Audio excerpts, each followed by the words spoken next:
J'ai quelque chose d'incroyable à vous annoncer. Cette nouvelle va vous étonner, vous faire pleurer, peut-être même bouleverser vos vies et vos conceptions. Alors, êtes-vous tous bien assis? Il semble que oui. Je vous l'annonce, Donald Trump n'est plus le président des États-Unis. Alors oui, je sais, vous êtes tous abasourdis. Et vous vous dites, alors ça, pour un scoop? J'irais même jusqu'à dire que, comme ce bon vieux George, ça vous en bouche un coin. Oui, il est difficile de croire que cela fait bientôt 1 an qu'il n'y a plus de président orange à la Maison-Blanche. 1 an que Donald a fait un sacré bide face à Biden. C'est une surprise car il semblerait que Donald Trump, pourtant, se soit immiscé dans nos vies et que tout le monde ici finisse par se faire trumper. Regardez par exemple, Donald et Daisy. Si, je vous l'assure, Daisy se fait trumper par Donald. Je ne parle ici pas de tromperie. D'ailleurs, on ne sait même pas si Donald et Daisy sont officiellement en couple, enfin bref. Sans pour autant tromper Daisy, Donald trumpe Daisy. Car oui, malgré son amour visiblement inconditionnel, il en arrive parfois à être un véritable boulet pour elle. Et c'est cela un peu le trumpage. Il organise par exemple une superbe surprise d'anniversaire et, dans sa maladresse, fait exploser sa maison.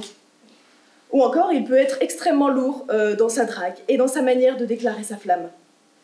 Il a plein de bonnes intentions, Donald. Il est motivé. C'est peut-être un individu franchement sympathique. Mais force est de constater que sans lui, la vie de Daisy serait franchement plus simple. Alors, nous pouvons dire que Donald trumpe Daisy. Mais je suis encore une fois au regret de vous l'annoncer, Daisy est loin d'être la seule à être trumpée. Je dirais même plus, sur l'échelle du trumpage, Donald est bien bas, Donald le canard. Lui est simplement très maladroit, un peu lourd, un peu dragueur avec les autres cannes. C'est un peu la version bêta de la drague et de la maladresse à la Donald Trump. Croyez-moi, vous êtes bien plus trumpé que ce que Daisy ne l'est. Laissez-moi vous le prouver. Alors à ce moment-là, vous prenez une grande inspiration, vous réfléchissez, vous vous dites « Mais personne dans mon entourage ne me trompe, ça n'a pas de sens. » Dans ce cas, je suis encore une fois au regret de vous l'annoncer, mais vous êtes probablement le Donald Trump de quelqu'un, et ce n'est pas forcément mieux.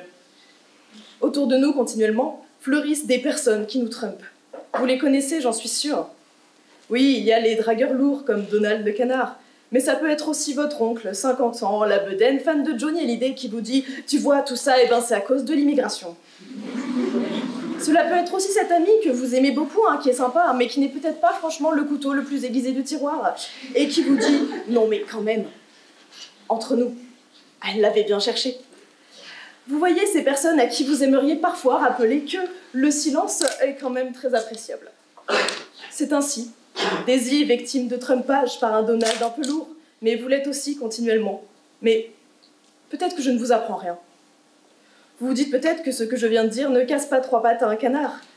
Vous êtes peut-être maintenant un peu déçu de ne pas avoir appris si oui ou non Donald trompe Daisy, ou encore mieux si Donald Trump trompe Melania. Ça ne vous intéresse peut-être pas de savoir si Daisy est victime ou non du concept totalement obscur de trumpage que je viens totalement d'inventer. De toute façon, que Donald trompe Daisy ou pas, dans tous les cas, cela reste un sacré canard.